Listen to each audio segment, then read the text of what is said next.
I've noticed something fascinating. The same brain that kept early humans alive now actively works against modern success.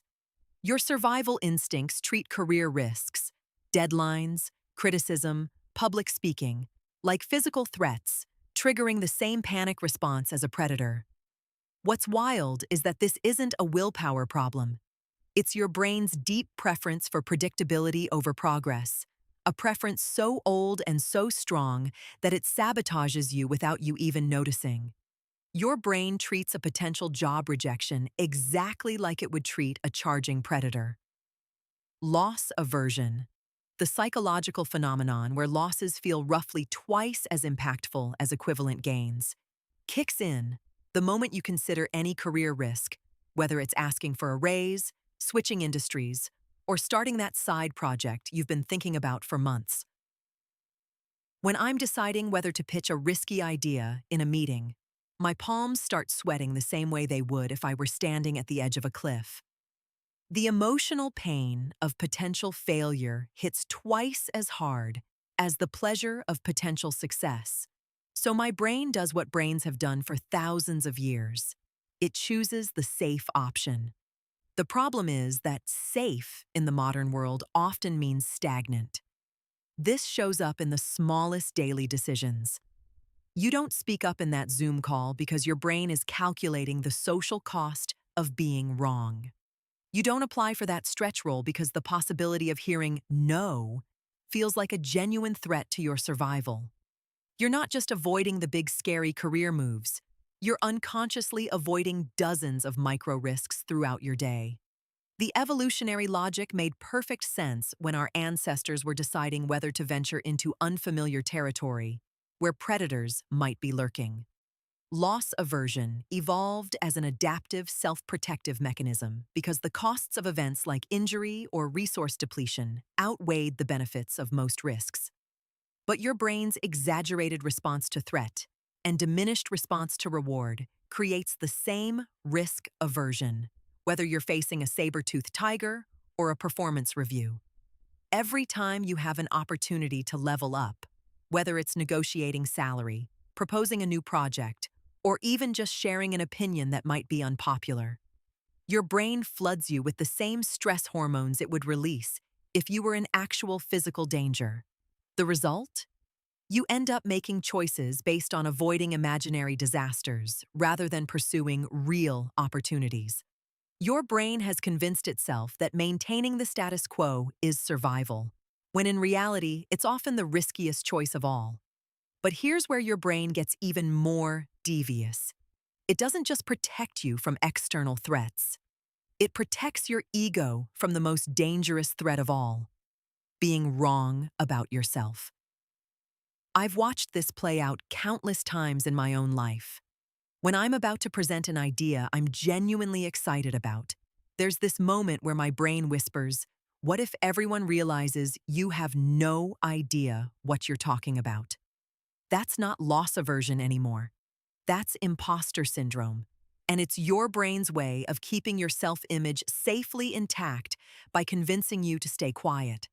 What fascinates me about this is how your brain would rather maintain a consistent story about yourself, even if that story is, "I'm not qualified," than risk the psychological discomfort of being exposed as wrong.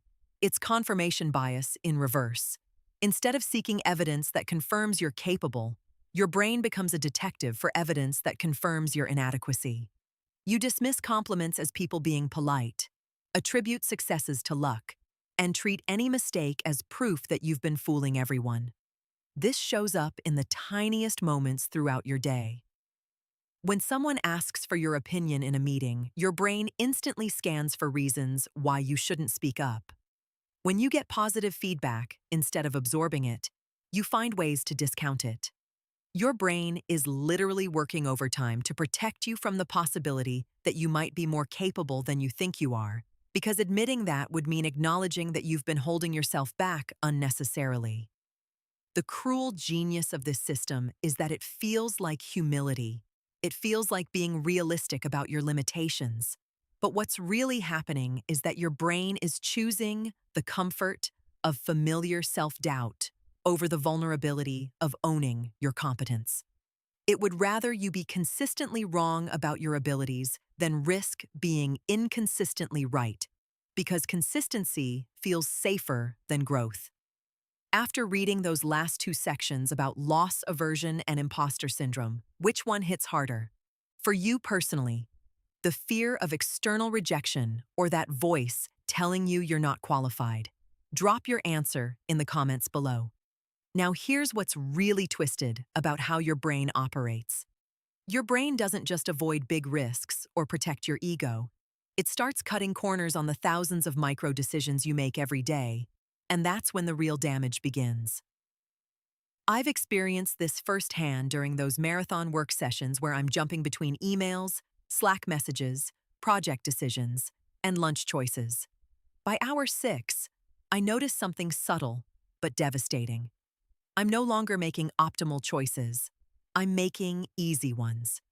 Your brain treats each decision like a tiny withdrawal from your cognitive bank account.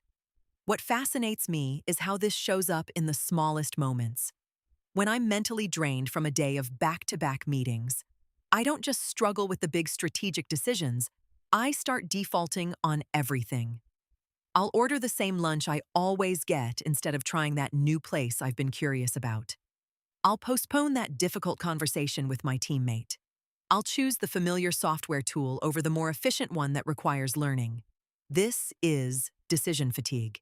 And it's your brain's way of preserving energy by switching from deliberate choice-making to autopilot. The problem is that autopilot almost always means choosing what's familiar over what's optimal. Your brain would rather burn through your day on mental cruise control than risk the cognitive effort required to evaluate better options. Mentally fatigued people tend to prefer low-risk and low-return options rather than high-risk and high-return ones. But here's what's really twisted. You don't even realize it's happening. You think you're making conscious choices when you're actually just following the path of least mental resistance. Every default you accept, every maybe later, you tell yourself. Every time you choose the easy option over the growth option, that's not a character flaw. That's your cognitively depleted brain trying to conserve energy. The cruel irony is that the more decisions you face throughout your day, the less capable you become of making the decisions that actually matter.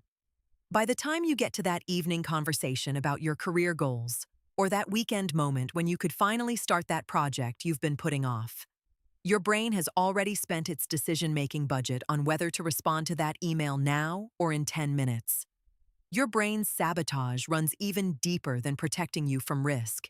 It actively steers you away from the very behaviors that would make you successful, because they threaten something far more primitive than your ego, your tribal identity. I experienced this firsthand when I considered leaving my comfortable corporate job to start something on my own. The resistance wasn't just about financial risk. It was about the social risk of no longer fitting in with my colleagues. My brain treated the possibility of outgrowing my current circle like a genuine threat to survival. Because for most of human history, being cast out from your tribe meant death.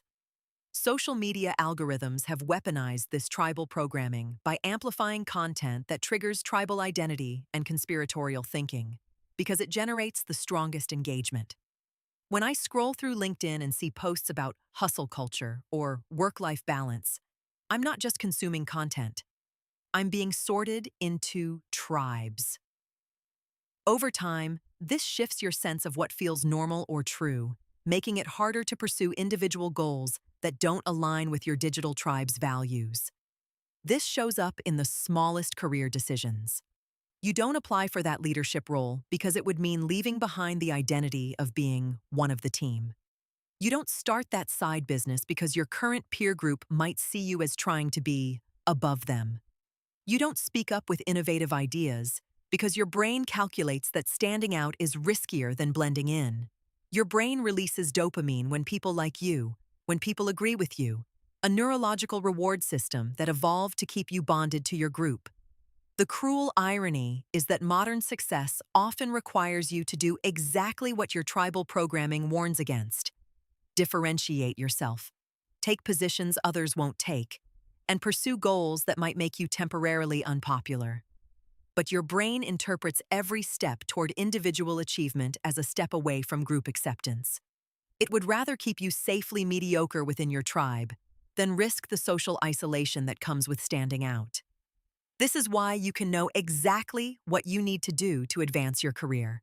Network with senior leaders, propose bold initiatives, ask for stretch assignments, but still find yourself defaulting to behaviors that keep you safely invisible within your current peer group. Your brain has convinced itself that tribal belonging is more important than individual growth, even when that tribe is holding you back from everything you actually want to achieve. Once I could see these patterns happening in real time, I gained something my brain had never given me before: choice.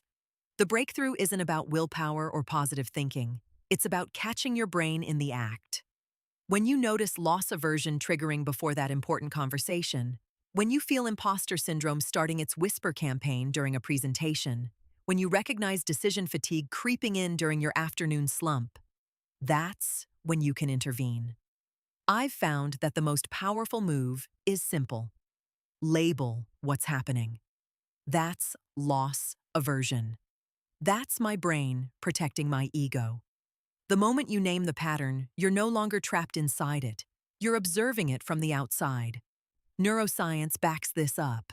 Naming emotions actually reduces their intensity by engaging your rational brain instead of letting the limbic system run the show.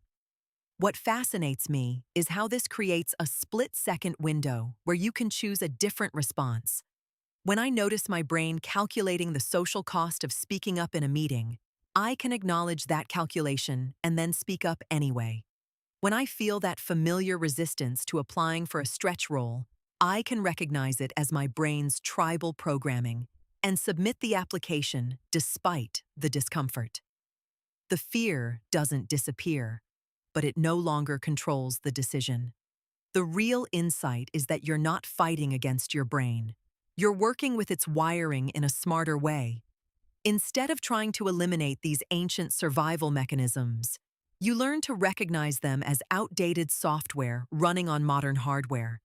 You notice your thoughts without immediately believing or acting on them. That creates the mental space where choice actually becomes possible. This is why awareness becomes your superpower. Your brain will always prefer the familiar over the optimal, the safe over the growth-oriented, the tribal over the individual. But once you can see these preferences as evolutionary quirks rather than absolute truths about reality, you can make choices based on what actually serves your goals rather than what feels comfortable to your nervous system. The same brain that evolved to keep you alive can finally be convinced to let you thrive. Subscribe for more psychology that actually helps you succeed. And watch this one next. It goes even deeper.